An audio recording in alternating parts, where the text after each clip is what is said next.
अद्य बुधवासरः अथवा सौम्यवासरः माघ शुद्ध चतुर्थी गणेश जयंती इति लोके दिनांक 25 जानेवारी 2023 चरक इंद्रिय स्थान अध्याय 7 शंखं चक्रं जलौकान् दधतमृतघटं चारुदोर्भिश्चतुर्भिः सूक्ष्मस्वच्छातिरुद्यांशुकपरिविलसन् मौलिमम्भोजनेत्रं कालाम्भोदोज्ज्वलाङ्गं कटितटविलसच्चारुपीताम्बराढ्यं वन्दे धन्वन्तरिं तन् निखिलगदवनप्रौढदावाग्निलीलम् प्रौढदावाग्निलीलम् ब्रह्मणो हि समारब्धा मात्रे आद्येषु पूजिताम्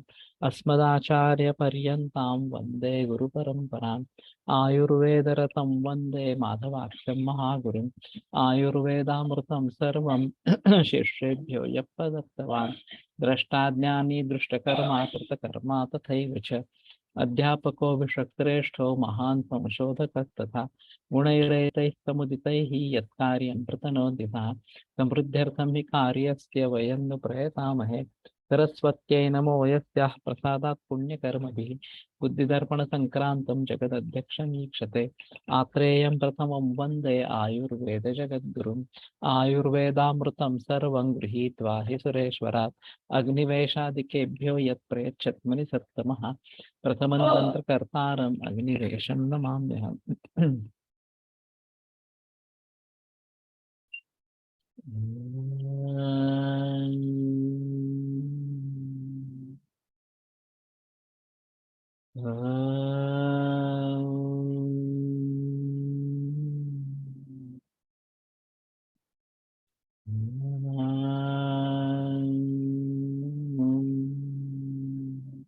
ओम शांति शांति शांति।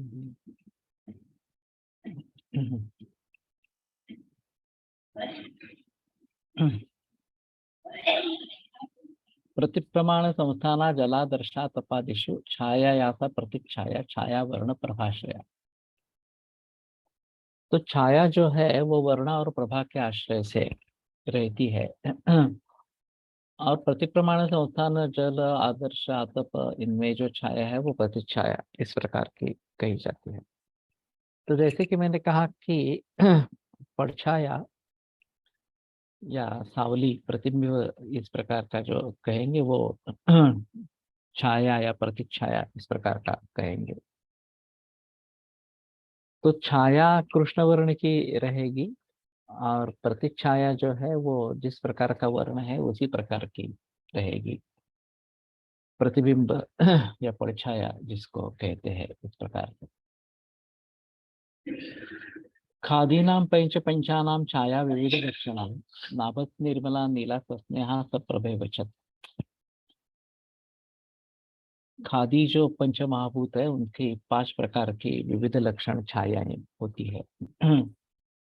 इसमें नाभसी छाया जो है आकाशीय छाया इस प्रकार की, वो निर्मल नील सस्नेह और सप्रभा इस प्रकार की है। अभी छाया वर्ण प्रभाश्रया वर्ण और प्रभा के आश्रय से छाया रहती है। तो किसी भी तरीके के फोटोग्राफी से अगर इस छाया को हम देख पाएंगे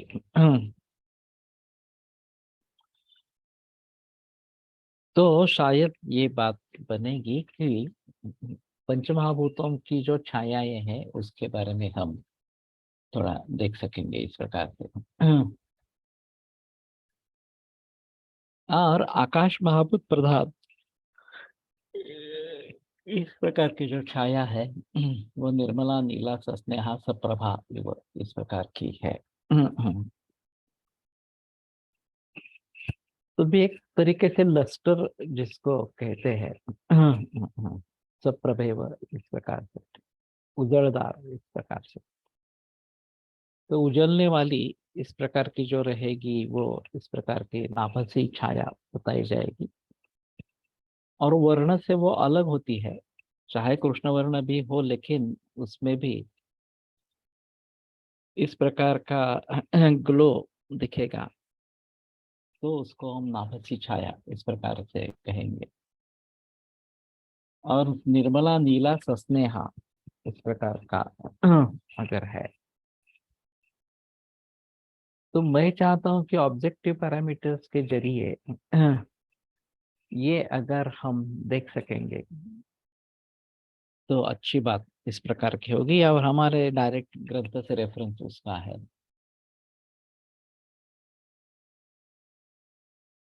तरीही अस्नेह, अस्नेह नहीं, सस्नेहा।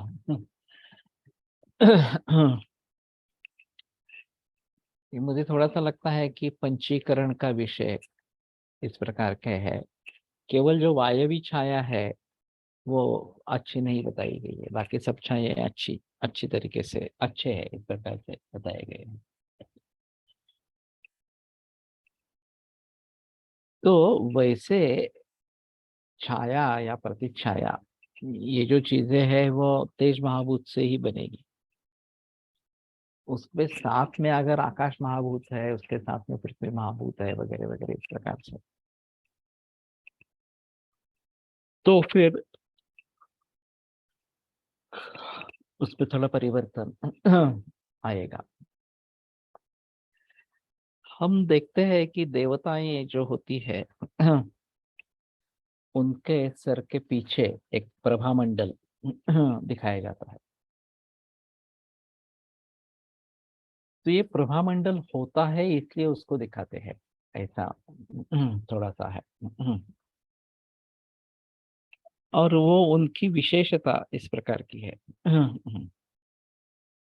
जो भी इस प्रकार के ऑरा स्कैनिंग किए हैं मंदिरों के या गाय के वगैरह इस प्रकार, तो उसमें ये बात स्पष्ट रूप से ध्यान में आई है कि ऐसा कुछ ऑरा वहां पे रहता है, और इसीलिए स्थान महात्म्य है कि देवदर्शन के लिए जाए, ये जो बात बताई जाती है।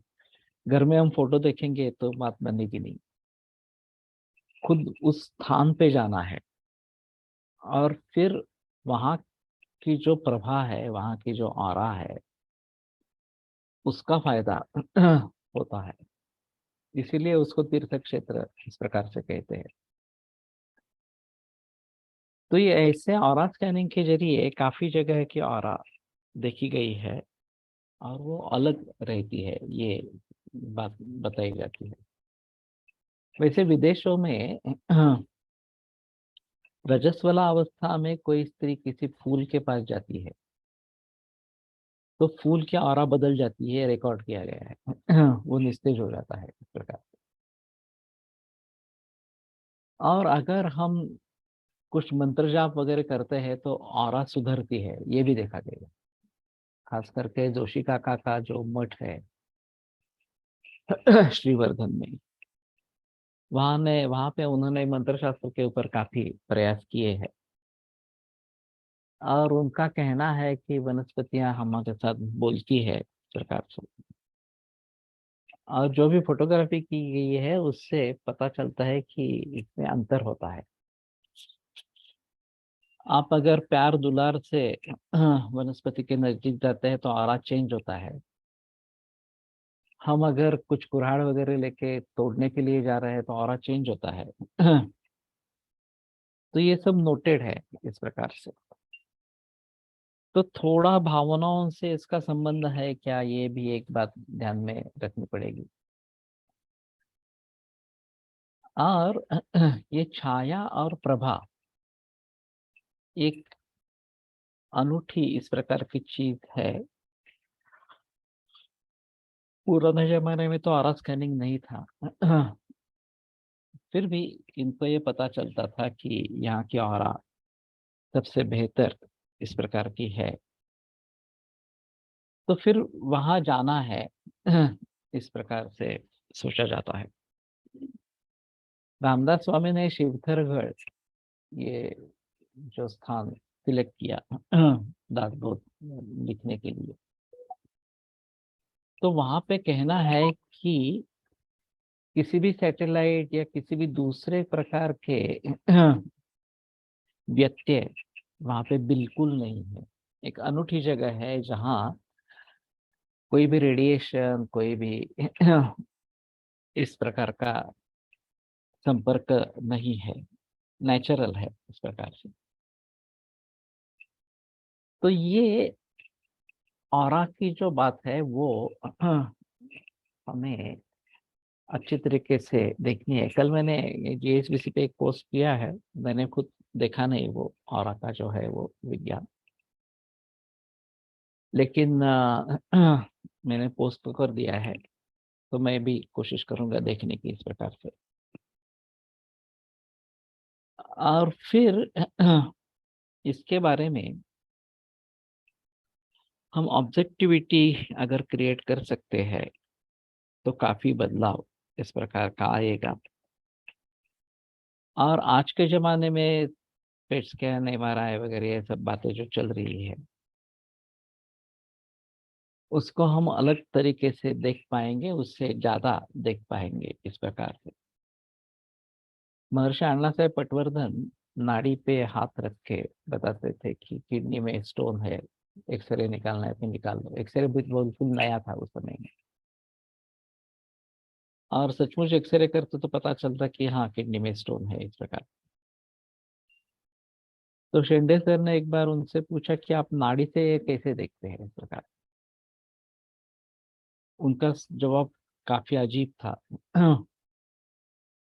उन्होंने कहा मैंने गायत्री पुरस्चरण किया है 24 लाख गायत्री का जप इस प्रकार का, और मुझे पूरी बॉडी दिखाई देती है अंदर से केवल देखने से। मैं सिर्फ एक नाड़ी पे हाथ रखता हूँ, बताता हूँ ताकि लोग समझते हैं कि मुझे नाड़ी से पता चल रहा है, लेकिन वास्तव में गायत्री पुरस्चरण के जरिए ये सभी मुझे दृग्गोचर इस प्रकार का हो जाता है। तो ये तो और भी अजीब इस प्रकार की बात है, और सभी लोग तो ये कर नहीं पाएंगे, गायत्री पुरस्चरण इस प्रकार का कर नहीं पाएंगे। लेकिन मूल वर्ण से भिन्न इस प्रकार की छाया अगर हम देखने की कोशिश करेंगे तो वर्णमाकरामती छाया, मूल वर्ण के ऊपर ये छाया छा जाती है। भाग प्रकृष्टा प्रकाशत है, और प्रभा जो है वो दूर से भी ज्ञात होती है। तो ये मूल वर्ण को कैसे समझेंगे और छाया का आक्रमण उसका हो गया है ये कैसे समझेंगे, ये एक अलग बात है। कोलटकर सर ने एक बताया था कि महात्मा गांधी की बहुत सारी बातें नेहरू को पसंद नहीं थी, वो उनसे सहमत नहीं थे। घर से निकलते वक्त वो निश्चय करके जाते कि मैं आज कुछ सुनूंगा नहीं महात्मा जी से, और मेरे जो मन में है वही मैं करूंगा। लेकिन जैसे ही उनके सामने जाते तो ये कुछ नहीं रहता, वो जो कहते उसको मान लेते और उसी प्रकार से कर देते इस प्रकार। तो ये प्रभाव है प्रभा का इस प्रकार। तो कुछ व्यक्ति ऐसे होते हैं जिनका दूसरों पर जल्दी प्रभाव पड़ता है और कुछ व्यक्ति ऐसे होते हैं कि जिनका प्रभाव नहीं होता इस प्रकार से। तो जो प्रभावशाली व्यक्ति है वो उसमें प्रभा एक अलग बात इस प्रकार की है। और अगर आपके वर्ण पर छाया छा जाती है इस प्रकार से तो जिस प्रकार की छाया है उस प्रकार से नाभसीय है, आकाशीय है, ये वायवी है वगैरह वगैरह, उसके आधार पर उसके रंग दिखेंगे, अलग अलग दिखेंगे इस प्रकार से। लेकिन फिर भी ये मूल वर्ण नहीं है, ये छाया के जरिए बदलाव आया है, ऐसा समझ लेना चाहिए। और जैसे धातुओं की सारता होती है, उस प्रकार के पंचमहाभूतों की भी सारता होती है क्या? क्योंकि एक वायव्य को छोड़कर बाकी सभी अच्छी छायाएं बताई गई है। तो शायद ये भी बात बनती है कि अगर धातु सार बन सकते हैं, वैसे छायाएं भी सार रूप इस प्रकार की बनेगी किसी विशिष्ट महाभूत से, तो उसका एक अलग परिणाम इस प्रकार का देखा जाएगा। और इसलिए मैं चाहता हूं कि ऑरास कहने की जो टेक्निक है अभी, वो अपने तरीके से हम प्रयोग करने की कोशिश करेंगे। उसका अलग सॉफ्टवेयर इसका प्रकार का बनेगा जो आयुर्वेद की दृष्टि से फायदेमंद इस प्रकार का होगा, और उसके आधार पर कुछ निदान हम कर पाएंगे। रूक्षा शावा रुणा यातु वायवी सा हत प्रभा। रूक्ष शाव अरुण इस प्रकार की जो है वो वायवी इस प्रकार की छाया है, हत प्रभा, और जिसमें प्रभा बिल्कुल नहीं है। मैंने एक पिक्चर के बारे में आगे जिक्र की थी कि कोमा नाम का एक अंग्रेजी पिक्चर, स्टोरी अलग है कि किसी एक अस्पताल में, पर्टिकुलर ऑपरेशन थिएटर में, और एक ऑपरेशन रूम नंबर 8 में मरीज कोमा में चले जाते थे और कोमा में ही रहते थे। फिर उनके अवयवों को निकाल कर बेचा जाता था। और एक पत्रकार को इसके बारे में पता चल जाता है कि ऐसा कुछ यहाँ मामला है, तो वो कोशिश करती है ढूंढने की इसके पीछे राज क्या है। और वो एक डॉक्टर है खुद। और फिर उसका एक फ्रेंड, ये दोनों मिलाकर खोज करते हैं कि ऑक्सीजन का जो सप्लाई है उसमें दूसरे कुछ मिलावट होती है, इसके जरिए मरीज कोमा में जाते हैं, अनएक्सप्लेन कोमा इस प्रकार से।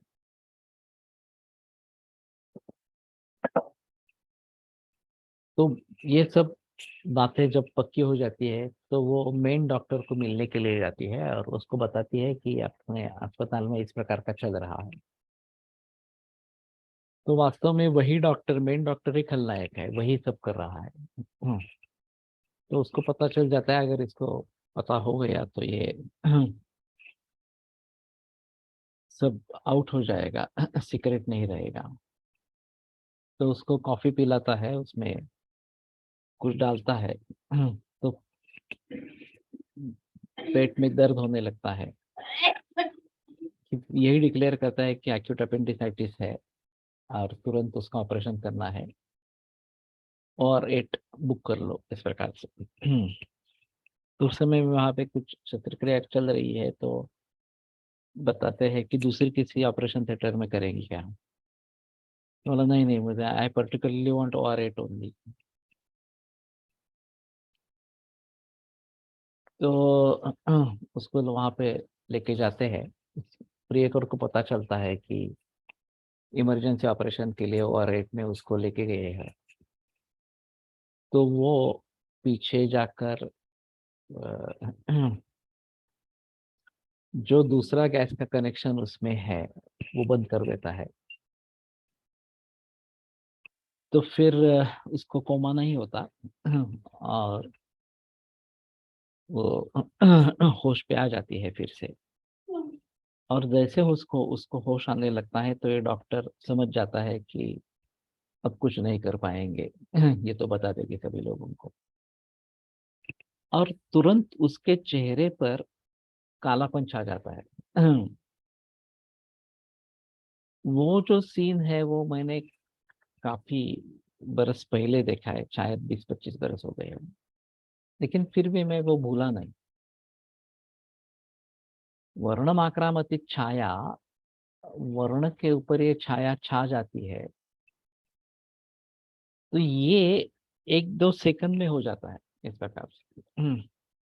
मालूम नहीं उसके पीछे दिग्दर्शक को ये बात मालूम थी नहीं थी वगैरह वगैरह इस प्रकार से, लेकिन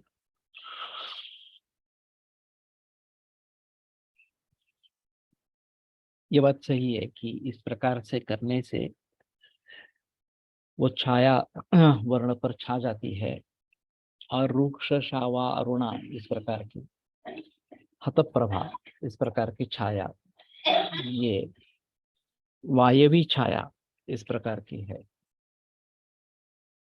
एक बार मौका मिले तो जरूर ये मूवी देखना इस प्रकार से, केवल इस शॉट के लिए। दूसरा एक वर्टिकल लिमिट में वो भटक जाते हैं, एवलॉन्च होता है वगैरह वगैरह इस प्रकार से, और एक बुजुर्ग ट्रेकर की सहायता ली जाती है जो ढूंढने के लिए निकलते हैं, तो ये उसकी लड़की जो इसी प्रकार से एवलॉन्च में ग्रस्त हो गई थी वो सामने आती। तो काफी बरस हो चुके हैं, बर्फ में ही है वो, फिर भी जैसे कि अभी हाल ही में मृत्यु हुई है इस प्रकार का दिखाई देता है। तो ये भी एक अच्छा सीन उसमें है। क्या नाम है चित्रपटा से, कोमा 1978 ईयर। ओके। अरे वर्टिकल लिमिट भी अच्छी पिक्चर है। तो उसमें जो लड़की दिखाई जाती है, युवा लड़की जो मर जाती है इस प्रकार से, और उसका पता उस समय में नहीं लगता, ये बाद में लगता है। लेकिन जैसे ही हाल ही में मृत्यु हो गई हो इस प्रकार से वो लगता है इस प्रकार से। तो छाया और प्रभा, ये जो बात बताई जाती है, प्रभा दूर से भी प्रकाशमान होती है और प्रभावशाली होती है इस प्रकार से। तो ये बात ध्यान में रखनी है। विशुद्ध रक्तात् आग्नेयी दीप्ताभा दर्शन प्रिया। आग्नेयी जो है विशुद्ध रक्ता दीप्ताभा, जैसे कि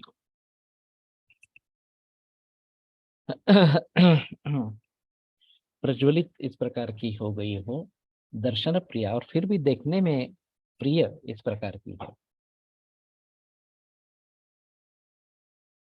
तो इस प्रकार की आग्नेय छाया है ये, वैसे ये मूल जो है सभी वो अग्नि का ही है, तेज का ही है। फिर भी ये इसमें केवल अग्नि का प्राधान्य, तेज महाभूत का प्राधान्य इस प्रकार का रहेगा। शुद्ध वैदुर्य विमला सुस्निग्धा चांबसी मता, और जलीय छाया जो है वो शुद्ध वैदुर्य विमला इस प्रकार के, और सुस्निग्धा स्थिरा स्निग्धा घना श्लक्षणा श्यामा श्वेता च पार्थिव। स्थिर स्निग्ध घन श्लक्षणा श्यामा और श्वेत दोनों बराबर, ये पार्थिव इस प्रकार की बताई गई है। हाँ, तो सामान्य रूप से ये छाया, ये अगर हम देख पाएंगे तो दातार गुरु जी का तो पांचभौतिक चिकित्सा का अधिकार इस प्रकार का है। तो शायद इसमें धातुओं की जैसी सारता निर्माण होती है, वैसे पंचमहाभूतों की सारता अगर निर्माण होती है तो उसके बारे में थोड़ा सोच सकते हैं।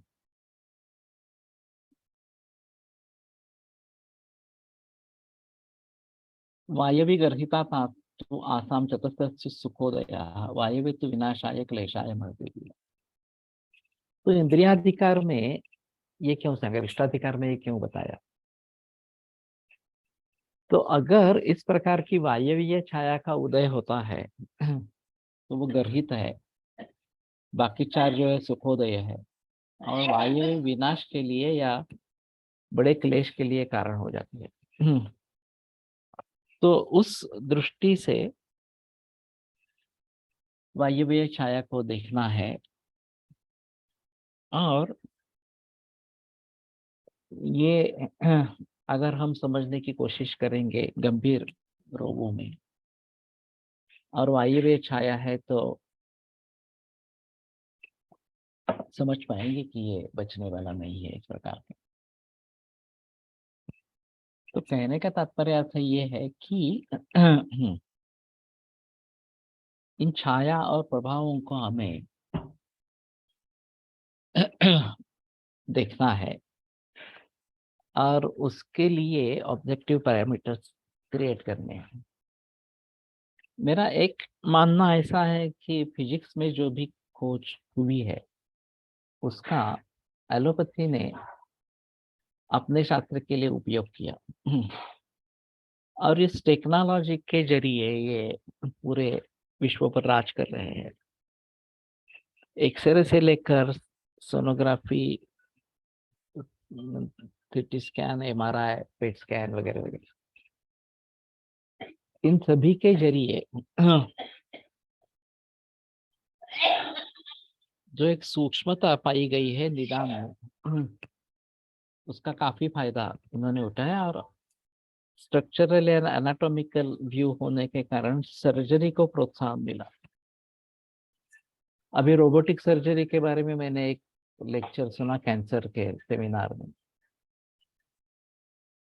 और उसका कहना था कि रोबोटिक सर्जरी सुपरसीड्स ट्रेडिशनल सर्जरी, क्योंकि आपको मैग्निफिकेशन 16 गुना मिलता है। आप स्क्रीन देख रहे हैं, और जो इमेज आपको जैसी है वैसी ही दिखेगी, उससे 16 गुना अगर बढ़कर दिखेगी, तो आपका प्रिसीजन होगा डिसेक्शन करने में या सर्जरी करने में। और इसलिए रोबोटिक सर्जरी अभी ज्यादा फायदेमंद है। तो जब रोबोटिक सर्जरी का आरंभ हुआ, तब ये बात सामने आई कि ये टेक्नोलॉजी के जरिए 16 गुना इस प्रकार का दिख रहा है। तो इन बातों को हम हमारे तरीके से अगर प्रयोग में लाते हैं देखने के लिए, इस प्रकार से इंटरप्रिटेशन जो है वो हमारे दृष्टि से हो, चाहे दोष धातु मूल जो भी है देखना है वो उस प्रकार से देखने हैं। या छाया और प्रभा को इस तरीके से देखना है टेक्नोलॉजी के जरिए, तो ऑब्जेक्टिव पैरामीटर होने के कारण उसमें आपत्ति नहीं आने वाली है। सब्जेक्टिव फीलिंग नहीं रहेगा, जो दिख रहा है वो दिख रहा है इस प्रकार से। तो ये काफी महत्वपूर्ण बात होगी, और टेक्नोलॉजी का हमें प्रयोग करना है, इसके बारे में कोई संदेह नहीं। मैं मानता हूं कि त्रिशंद कोश का या प्रातिपदिक कोश का जो प्रोजेक्ट है वो टेक्नोलॉजी का नतीजा है। कि कंप्यूटर की एक अलग टेक्नोलॉजी है जिसमें भी डाटाबेस स्ट्रक्चर ये एक अनूठा इस प्रकार का मार्ग है। इसमें फील्ड्स के प्रकार बताए गए हैं कि टेक्स्ट फील्ड है, डेट फील्ड है, मेमो फील्ड है, न्यूमेरिक फील्ड है वगैरह वगैरह इस प्रकार से। तो उसका एक क्लासिफिकेशन बना दिया कि इस प्रकार के फील्ड्स हैं। तो जो भी आप उसमें डालना चाहते हैं वो वहाँ पे स्टोर हो जाएगा। और फिर इसमें इंडेक्सिंग की फैसिलिटी है। तो आप जिन फील्ड्स पर जिस क्रम से इंडेक्सिंग करेंगे उस क्रम से आपके सामने इंफॉर्मेशन आती रहेगी। ये डेक्कन कॉलेज का जो कार्य चल रहा है संस्कृत डिक्शनरी का, तो उसमें ऐसी स्थिति है कि हर शब्द का अलग अलग कॉन्टेक्स्ट में, अलग अलग संदर्भ में एक अलग अलग अर्थ होता है।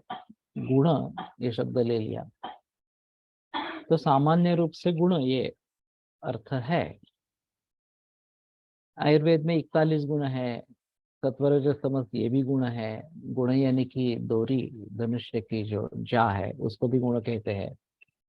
गुण यानी कि गौण, इस प्रकार का भी अर्थ होता है। तो ऐसे एक गुण शब्द के विभिन्न अर्थ होते हैं और विभिन्न संदर्भों में उसका अर्थ अलग अलग होता है। सैंधव मानय इस प्रकार से कहने के बाद राजा अगर खाना खाने के लिए बैठा है तो सैंधा नमक लाना है, और राजा अगर बाहर निकला है तो सैंधव नाम का अर्थ अश्व भी है वहां पे। तो अश्व लाना है, इस प्रकार से। तो तात्पर्य अर्थ क्या है ये देखना हर जगह पे आवश्यक इस प्रकार का होता है। तो उन्होंने सभी संस्कृत किताबें ले ली थी, उसमें आयुर्वेद की भी 15 किताबें हैं। बाकी न्याय सांख्य वैशेषिक वगैरह सभी के या साहित्य से सभी किताबें ले ली है, और हर शब्द का उस कॉन्टेक्स्ट में क्या अर्थ है ये स्लिप बनाते थे। तो कोई भी शब्द आ गया तो किस कॉन्टेक्स्ट में आया है उसका वहां पे क्या अर्थ है, फिर वो कॉन्टेक्स्ट जो है संदर्भ है वहां पे लिखना, इस प्रकार का ये काम। अब ये स्लिप्स बनाना, उसका आकारादिक्रम लगाना, ये बहुत टेढ़ा काम है। और शुरू में ठीक है, 200 400 है तो ठीक है, लेकिन ये संख्या जब लक्षावधि हो जाती है, कोट्यवधि हो जाती है, तो उसका क्रम लगाना ये आसान नहीं है। उसमें गलतियां हो सकती है। और फिर कितना कागज लगेगा लिखना है, वो शाही कितने दिन टिकेगी ये भी पता नहीं है, इंक जो है उसकी। तो रामानुजन करके एक साइंटिस्ट बेंगलोर की, पहले पुणे में करता था सिडैक में, अभी बेंगलोर के सिडैक में है। ये मूल रूप से वैदिक ब्राह्मण है। और प्राचीन परंपरा से व्याकरण का अध्ययन किया है, वेद का अध्ययन किया है, और फिर फॉर्मल एजुकेशन में आके बी कॉम्प्लीट किया है। संस्कृत भी अच्छा बोलता है, अंग्रेजी भी अच्छा बोलता है। और उसकी सोच ही अलग इस प्रकार की है। तो वो पीछे पड़ा था, ये काम आप कंप्यूटर पर करिए। ये पारंपरिक पद्धति से स्लिप पर काम मत कीजिए इस प्रकार से। वहां के जो संस्कृत बुजुर्ग थे वो मान नहीं रहे थे कि नहीं नहीं कंप्यूटर से बिगड़ जाएगा, होगा नहीं वगैरह इस प्रकार से। अंतिमतः उन्होंने मान्य कर लिया। अब जब हमने हेतु कोश का निर्माण किया, लक्षण कोश का किया, तो उसमें काफी फील्ड्स रहे। मूल लक्षण, उसका विशेषण, संबद्ध शारीरादि भाव उसका विशेषण, शारीरेतर भाव उसका विशेषण, काल, अवस्था वगैरह वगैरह, इस प्रकार के फील्ड्स बने। और इसमें डाटा डालना है, सब्जेक्ट जो उचित फील्ड है उसमें डाटा डालना है। तो स्रावा कफस्य पीत वर्णस्य, इस प्रकार का है। तो हमारे हिसाब में स्राव ये लक्षण है, कफ ये शारीरादि भाव है, और पीत वर्ण उसका विशेषण है। तो स्राव लक्षण 1 में जाएगा, L1 में जाएगा। कफस्य ये जो है वो L2 में जाएगा, और उसका विशेषण जो है L2A में जाएगा। और समझो कि ये कास का लक्षण है, कफश कास का या पित्तज कास का लक्षण है, इस प्रकार तो लक्षण है LY1 में कासस्य पित्तजस्य, इस प्रकार का उसका जो प्रकार है उसके सामने लिखा जाएगा। तो डाटाबेस स्ट्रक्चर वही है। जब हम लक्षण लक्ष्य को छपवाते हैं तो शुरुआत लक्षण से होती है, त्रावा कफस्य पित्त वर्ण, कासस्य पित्तजस्य। और जब हम लक्ष्य लक्षण कोश पब्लिश करते हैं तो उल्टे तरीके से आकारादि क्रम बनता, उल्टे तरीके से फील्ड का क्रम बनता है कि कासस्य पित्तजस्य श्लावा कफस्य पीतवर्णस्य, इस प्रकार स्ट्रक्चर वही है। फिर भी अलग अलग फील्ड्स पर अगर हम इंडेक्सिंग करवाते हैं, वैसे शारीरादि भाव से अगर हम इंडेक्सिंग करवाते हैं, शारीरादि भाव को पहला महत्व देते हैं इस प्रकार से, तो कफस्य पित्तस्य या कुछ भी रक्त धातु हो वगैरह, रक्तस्य जो भी है, उसका ये वर्ण है, उसका ये स्वरूप है वगैरह वगैरह, ये बातें सामने आती है। और फिर उससे जुड़ा लक्षण कौन सा है? लक्षण संबद्ध शारीरादिभाव, ये जो परिशिष्ट है, तो एक अवयव में, हृदय में अर्ति तो वेदना पीड़ा दाह गौरव जितने भी लक्षण है, ये सभी हृदय अर्ति ही, हृदय तोदाह, हृदय शूलम वगैरह वगैरह इस प्रकार से सामने आते हैं। और फिर उसके सामने ये कहाँ से लिया गया है, ये भी बात आ जाती है कंप्यूटर के जरिए, कि ये रिकॉर्ड आपको लक्षण लक्ष्य कोश में पहले वॉल्यूम में इस नंबर के पेज पर राइट या लेफ्ट कॉलम में इस पंक्ति पर मिलेगा।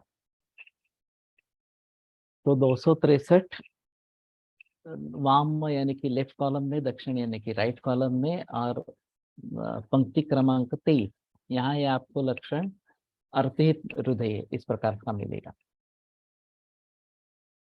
तो ये जो परफेक्टनेस है, क्योंकि ये सब प्रोग्राम के जरिए बनाया है, तो इसमें भूल होने की संभावना इस प्रकार की नहीं है। जब हमने त्रिस्कंद कोश के बारे में सुझाव दिया कि हम काम कंप्यूटर पर करेंगे, और कोलटकर सर का कहना था नहीं नहीं कंप्यूटर पर ही करना है इस प्रकार से, तो इसमें जो संस्कृत वाले बुजुर्ग व्यक्ति थे वो बोले लेकिन वो इंडेक्सिंग वगैरह कैसा होगा? मैंने कहा होता है इंडेक्सिंग, ऐसी कोई आपत्ति नहीं है। तो हमने एक 50 रिकॉर्ड का इंडेक्सिंग करके उनको दिखाया। तो बोले ये तो ठीक है, लेकिन 5,000 हो गए, 50,000 हो गए तो भी होगा क्या? मैंने कहा लॉजिक तो वही है, होगा ही। कोई संदेह की बात नहीं है इस प्रकार से। और फिर वो तैयार हो गए कि ठीक है कंप्यूटर पर काम करो। कहने का तात्पर्य अर्थ है ये टेक्नोलॉजी है। हम आयुर्वेद के लिए प्रयोग करें, रेलवे बुकिंग के लिए प्रयोग करें, एयर टिकट बुकिंग के लिए प्रयोग करें, या फाइनेंस में प्रयोग करें, कहीं भी प्रयोग करें, टेक्नोलॉजी टेक्नोलॉजी है। तो आयुर्वेद के लिए भी इसका प्रयोग जरूर हो सकता है। ये बात सही है। जब मैं प्रातिपदिक कोश के ऊपर उतरा, क्योंकि प्रथमा षष्ठी का सिंटेक्स त्रिस्कंद कोश में किया गया था, और ये संस्कृत निष्ठ रहा फिर भी, तो मैंने सोचा कि वातस्य वाते न वातात वगैरह जो भी रूप होंगे, केवल वात के अंडर मिलेंगे हमें, अलग अलग तरीके से स्टोर करने की आवश्यकता इस प्रकार की नहीं है। और फिर हमने जो प्रथमा षष्ठी का प्रयोग किया था, उसके आधार पर उसका संबंध निश्चित किया था, वो हम साइंस के जरिए करेंगे। और इसके जरिए प्रातिपदिक कोश का एक ही स्ट्रक्चर बना, डाटाबेस स्ट्रक्चर बना। ये मेरे ख्याल में बहुत बड़ी हासिलियत थी कि त्रिस्कंद कोश में हमने 3 डाटाबेस बनाए थे, और फिर एक डाटाबेस से दूसरे डाटाबेस में जाना है तो सिलेक्ट ए, सिलेक्ट अमुक अमुक, सिलेक्ट बी, सिलेक्ट अमुक अमुक, सिलेक्ट सी, सिलेक्ट अमुक अमुक, इस प्रकार का करना पड़ता है। तीनों फाइल्स ओपन रखनी है। और फिर अभी मुझे लक्षण कोश से पाला है, तो सिलेक्ट लक्षण कोश की जो फाइल है उसको सिलेक्ट करो। अगर हेतु कोश से कुछ करना है तो सिलेक्ट बी, इस प्रकार से करना है। यह एक ही फाइल है। तो ये आसान होता है ज्यादा इस प्रकार से। तो मैं 3 डाटाबेस को एक डाटाबेस में लेके आ सका, ये मेरे लिए बहुत बड़ी कामयाबी थी। और फिर साइंस को कैसे लगाना है, क्या करना है, संदर्भ कैसे स्टोर करना है, उसका केवल संदर्भ नहीं स्टोर करना है, वो जो मूल सूत्र है वो भी उसकी टीका के साथ स्टोर करना है। ये हमने प्रातिपदिक कोश में किया। तो आपको किताब खोलने की आवश्यकता नहीं है। अगर आप मूल श्लोक देखना चाहते हैं, मूल सूत्र देखना चाहते हैं, तो संदर्भ पे क्लिक करेंगे तो आपके सामने वो सूत्र आ जाएगा, इस प्रकार से उसकी टीका भी आ जाएगी। तो ये भी बहुत बड़ी कामयाबी है, इस प्रकार से कर पाना। और फिर इसके आधार पर डायग्नोस्टिक ट्रीटमेंट सॉफ्टवेयर बनाना, इसके आधार पर द्रव्य गुण कर्म कोश का काम करना, ये सभी चीजें भी प्रातिपदिक कोश में हो रही है।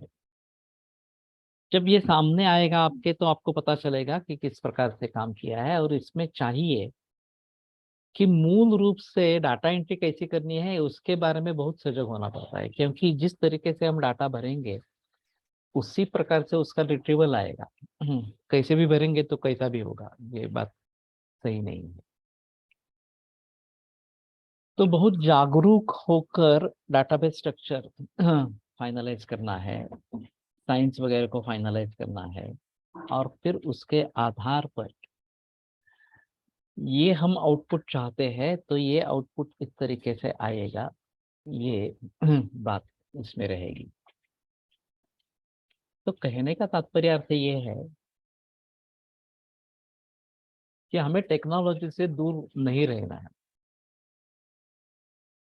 इस प्रकार के कार्य कंप्यूटर के जरिए ही होने चाहिए, पारंपरिक रूप से नहीं होने चाहिए। चित्रशाला प्रेस की कुछ किताबें हैं, अभी मालूम नहीं रिप्रिंट हुई है या नहीं हुई है, लेकिन ये बहुत अच्छा रिसर्च वर्क है जो 1950 में किया है। शारीर स्थान निदान स्थान पब्लिश किए हैं अष्टांग संग्रह के। और उसमें क्रॉस रेफरेंसिंग दिया है चरक सुश्रुत वाग्भट का, कि यही मुद्दा चरक में कहाँ पे आया है, सुश्रुत में कहाँ पे आया है। मैंने जब देखा तो मुझे बड़ा आश्चर्य लगा कि उस जमाने में भी इस प्रकार का कार्य किसने किया है। जैसे शंकरदास जी शास्त्री पदे का अनूठा कार्य जो है वो कॉन्फ्रेंसेस आरंभ करना, आयुर्वेद संभाषा आरंभ करना। 1907 में उन्होंने पहले कॉन्फ्रेंस बुलाई आयुर्वेद के लोगों की। तो अब तो 100 से बरस भी ज्यादा हो गए, अभी तो कॉन्फ्रेंस काफी प्रचलन में है, कोई संदेह नहीं है। अष्टांग संग्रह निदान स्थान और अष्टांग संग्रह सूत्र शारीर स्थान, इस प्रकार की किताबें हैं। चित्रशाला प्रेस की थी, किंदेवड़ेकर शास्त्री ने संपादित की थी।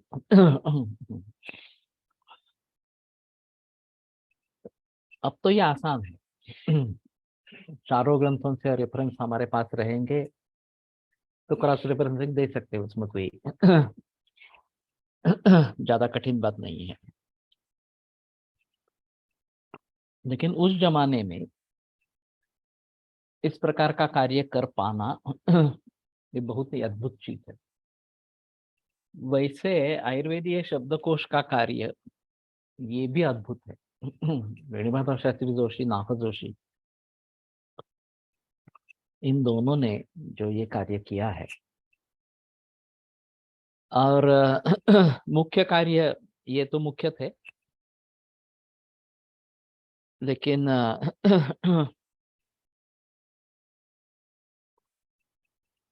जिन वैद्यों ने किया था, काशीकर काशीकर नहीं थे, क्या नाम करा, मेघना काशीकर के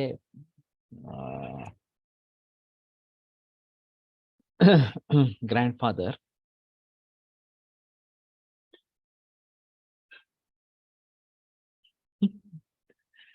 ठीक है, मुझे अब नाम याद आएगा।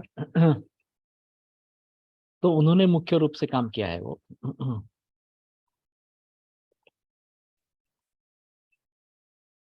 तो उस जमाने में इस प्रकार के मालूम नहीं मिलता है, नहीं मिलता है।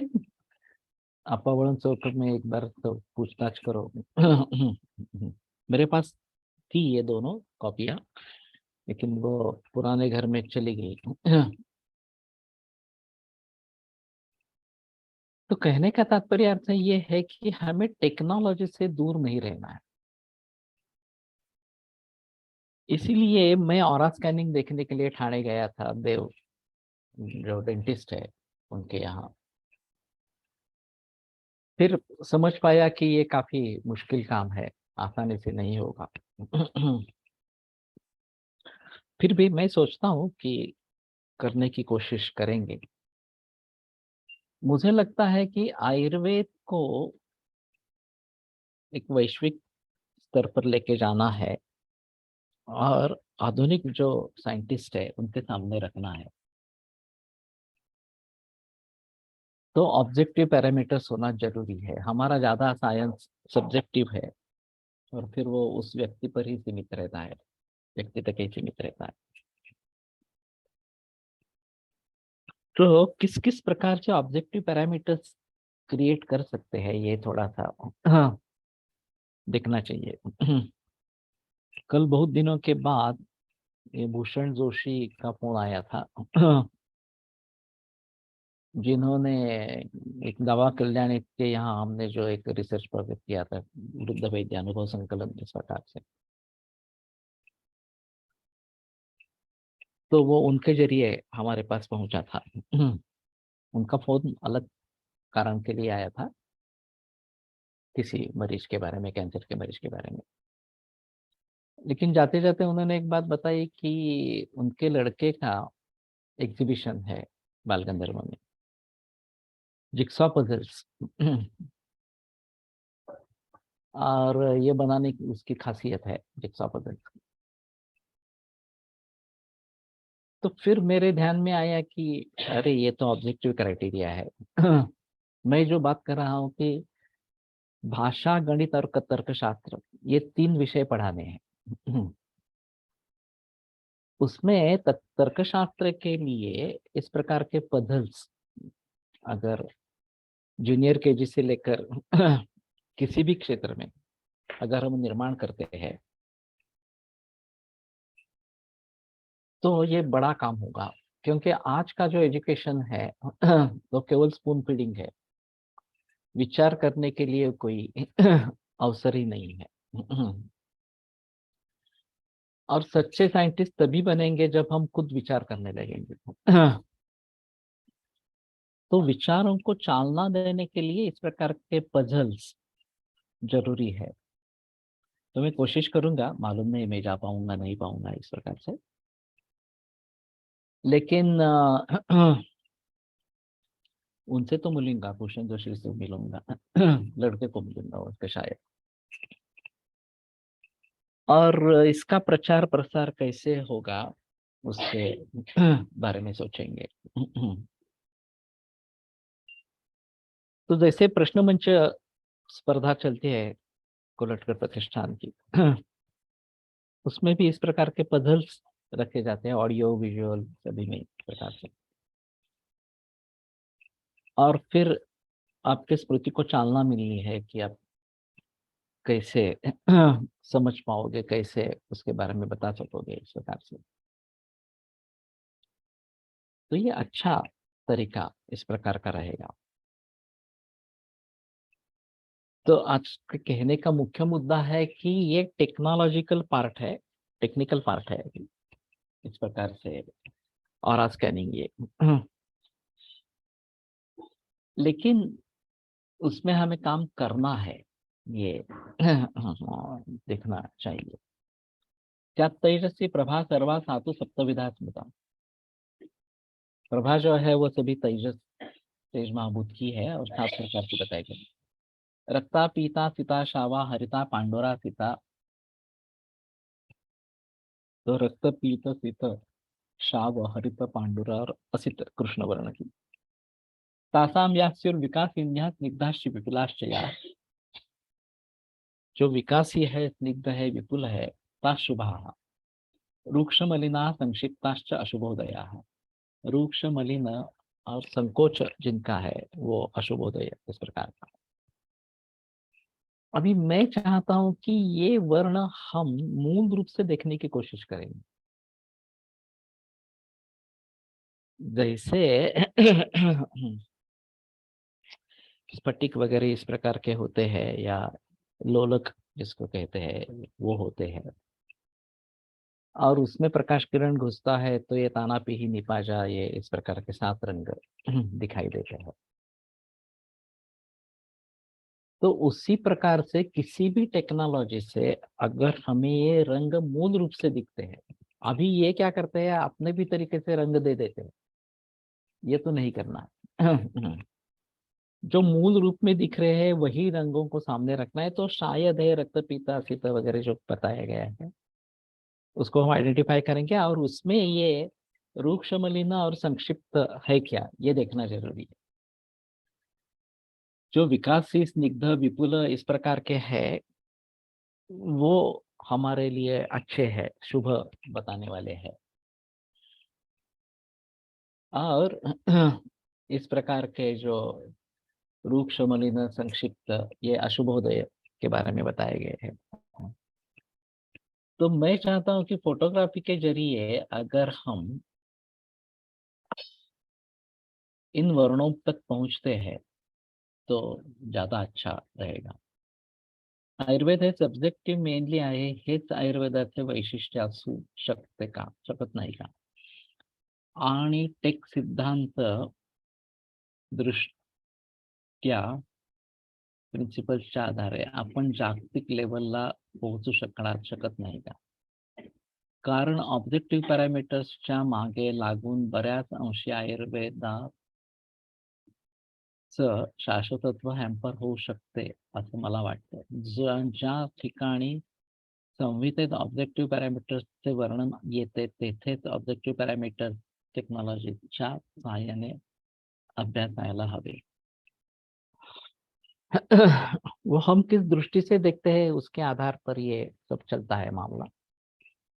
अगर हम एलोपैथी की दृष्टि से देखते हैं तो हम बहक जाने की संभावना है, लेकिन हम आयुर्वेद की दृष्टि से देखेंगे तो ऑब्जेक्टिविटी नुकसान नहीं करेगी। अग्निम जरण शक्त्या परीक्षेत बलम व्यायाम शक्त्या वगैरह वगैरह जो बातें बताई गई है चरक मीमांसा 4थे अध्याय में, उनको सामने रखते हुए हम अगर ऑब्जेक्टिव पैरामीटर्स क्रिएट करते हैं तो ये अच्छा रहेगा, जिनके बारे में ग्रंथ में साक्षात वर्णन किया है। लेकिन जिनके बारे में साक्षात वर्णन नहीं है और वहाँ टेक्नोलॉजी अगर अप्लाई कर सकते हैं तो ये आयुर्वेद का ही रहेगा, उसमें क्षति नहीं पहुंचेगी, आयुर्वेद के शाश्वत तत्व को क्षति नहीं पहुंचेगी। डाला सुना क्या करना डाला वैभव तू बोलतोयस का?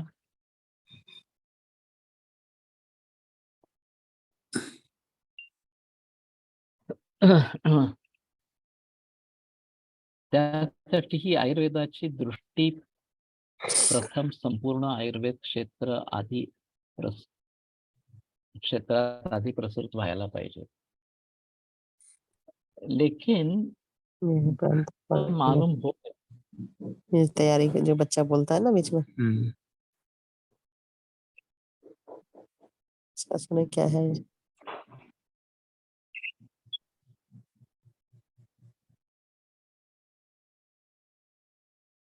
तुम अगर बोलते नहीं हो तो कौन बोल रहा है मालूम नहीं मुझे इस प्रकार से। ठीक है, कहने का तात्पर्य अर्थ ये है कि इस प्रकार की दृष्टि निर्माण करना ये काफी मुश्किल मामला है। जब कोई व्यक्ति इसमें पूरी तरीके से लगाव उसका हो जाता है आयुर्वेद में, जैसे कि गोलटकर सर का था, उनके जरिए मैं भी इसमें आ गया और मैं भी सभी बातों को आयुर्वेद की दृष्टि से देखना चाहता हूँ। इसलिए कोमा पिक्चर के बारे में मैंने बात तो की। कोमा पिक्चर का और आयुर्वेद का क्या संबंध है? कुछ भी नहीं है वैसे देखा जाए। लेकिन सभी जगह मुझे अगर आयुर्वेद दिखने लगता है तो आयुर्वेद की अलग दृष्टि है।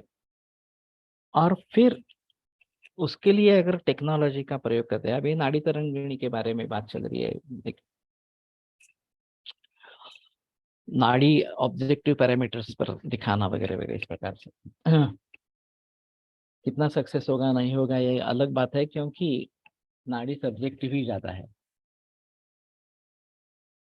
Objectivity is to reach to common, या ये सही है। और ऑब्जेक्टिविटी अच्छी तरीके से अगर बनेगी तो लोगों को बता सकेंगे, ये ज्यादा बेहतर इस प्रकार का है। तो उस दृष्टि से मैं समझता हूँ कि हमें कार्य करना है। और फिर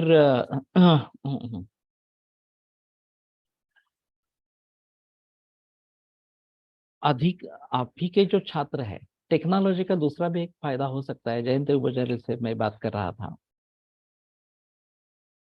तो कोई एक व्यक्ति उनके पास एनाटॉमी का एक मॉडल, वर्चुअल मॉडल लेके गया। डिसेक्शन करने की बात कोई आवश्यकता नहीं है, लेयर बाय लेयर आपको ये दिखाता जाएगा कैसा है, कहाँ पे क्या है वगैरह वगैरह इस प्रकार से। तो उन्होंने सुझाव दिया कि तुम ये खले कपोतन न्याय के लिए कर सकते हो क्या इस प्रकार से। यक्षीर ये केदार कुल्या न्याय के लिए कर सकते हो क्या। इसको हम प्रमोट करेंगे, लेकिन हम मूल रूप से आयुर्वेद को प्रमोट करना चाहते हैं।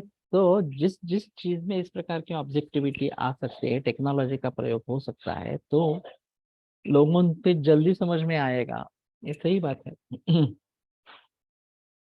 हम रहेंगे और दूसरों को बताते रहेंगे। उसके अलावा और उसमें कुछ ऑडियो विजुअल इफेक्ट होता है, तो लोग जल्दी समझ पाते हैं इस प्रकार से। तो हमें इसके बारे में सोचना है कि टेक्नोलॉजी कहाँ कहाँ पे प्रयोग में हम ला सकते हैं। अभी ये वर्चुअल क्लासरूम की बात चल रही है, और मैं ई बुक्स की बात कर रहा हूँ। तो ई बुक्स में टेक्नोलॉजी का काफी हद तक प्रयोग कर सकते हैं। वनस्पति है तो वनस्पति को दिखाओ। ये तो अभी क्वाइट पॉसिबल है, कोई संदेह की बात नहीं है इसमें। तो उसके जो कई लक्षण है, उसके बारे में जो भी जानकारी है, राइट माउस क्लिक पे उपलब्ध करो, ये भी बात हो सकती है। तो अभी जो टेक्नोलॉजी आ रही है, नई नई टेक्नोलॉजी आ रही है, उसका हमें जरूर फायदा उठाना है, ये मेरा कहना है। सिर्फ ये बात अच्छी तरीके से सोच समझ कर करो कि इसमें गलत फहमियां नहीं निर्माण हो जाए, इसके बारे में सजग होना पड़ेगा। तो ठीक है, आज यहीं पे रुकते हैं। कल भाव प्रकाश निघंटु को लेकर आगे बढ़ेंगे। ये इनकी जो किताब है गौ फड़के की, वो इसने पीडीएफ में भेजी है व्हाट्सएप पे, लेकिन वो काफी लंबी है, बड़ी है किताब, तो वो मेल में जा नहीं रही। मैं कोई तरीका ढूंढता हूँ कंप्यूटर में वो कैसे फिट करेंगे इस प्रकार से, क्योंकि उसकी फाइल साइज करीबन 60-70 MB इस प्रकार की है, वो मेल में जा नहीं रही। तो थोड़ा देखते हैं टेक्नोलॉजिकली क्या कर सकते हैं उसके बारे में। शायद गूगल ड्राइव में डालनी पड़ेगी, और फिर उसकी लिंक देनी पड़ेगी ईमेल में, फिर गूगल ड्राइव में जाके हम देखेंगे इस प्रकार। पण हे ऑब्जेक्टिव्ह पॅरामीटर्स ठरवताना तुमच्यासारखे संहिता अध्ययन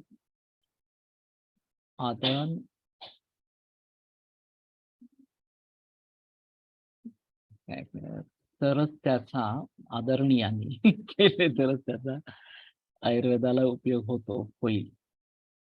कारण संहितेचे इंटरप्रिटेशन जर नीट करता आले नाही, तर जसे सध्या ट्रान्सलेशन बुक किंवा सब्जेक्टचे पुस्तक टेक्स्टबुक असतात तसे इरिलेव्हंट होऊ शकते. व्हॉट्सअप कॉम्प्यूटरवर ओपन करून डाउनलोड करता येईल. ओके. ये मैंने नहीं सोचा था, मुझे मालूम था लेकिन सोचा नहीं था. असणाऱ्यांनी. Okay. Sorry for disturbance. WhatsApp computer पर लेकर सकते हैं, कर सकते हैं. वही सभी का वही सुझाव है. तो ठीक है.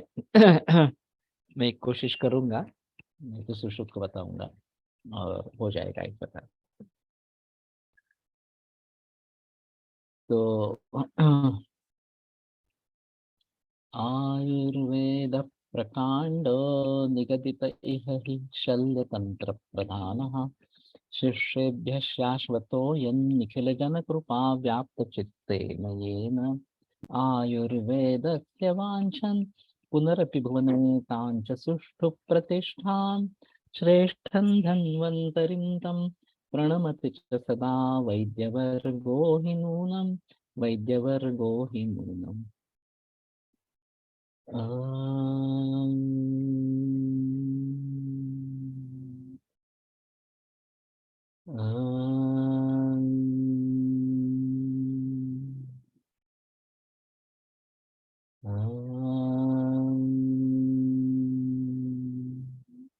ओम शांति शांति शांति.